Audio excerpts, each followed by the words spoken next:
I can see a couple who has tried to conceive for, 2-3 years, and I have a look at their sperm analysis from all those years, and right at the beginning, you will see that the sperm analysis is suboptimal.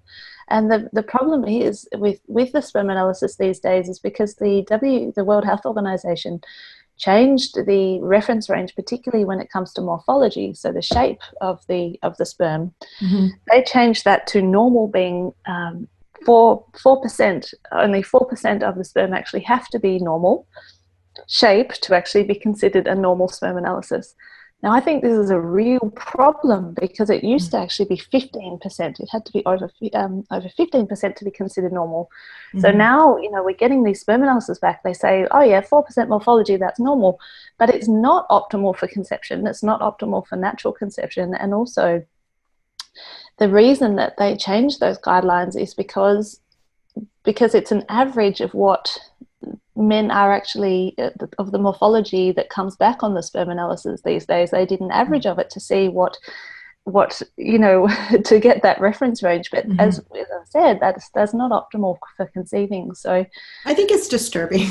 When you hear those numbers, it's like, I think it really is. It's, sperm counts have dropped dramatically. Mm-hmm. Sperm morphology has really been impacted by, and what is causing it? Well, we think that it's environmental issues and health issues, people consuming lots of alcohol, smoking, certainly impact of negative lifestyle issues that are affecting people's health and therefore their fertility. Mm-hmm.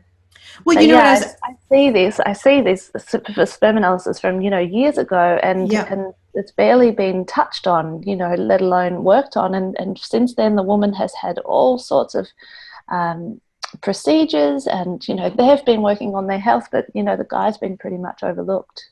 Mm-hmm. I know in my practice, rarely would the man ever come in, it was really all the woman that was getting treated. I mean, another thing, I'd love to have your husband possibly as a guest in the future, because I mean, that's kind of the experiences that, men get their sperm analysis and it's quote unquote okay. And now we know okay could be 4%. And then they sort of go, well, I'm fine. And, and then they go off and just pretty much, proceed with the same lifestyle, et cetera. And then, that's right. And then fertility issues seem to kind of continue on for some couples years and years, unfortunately.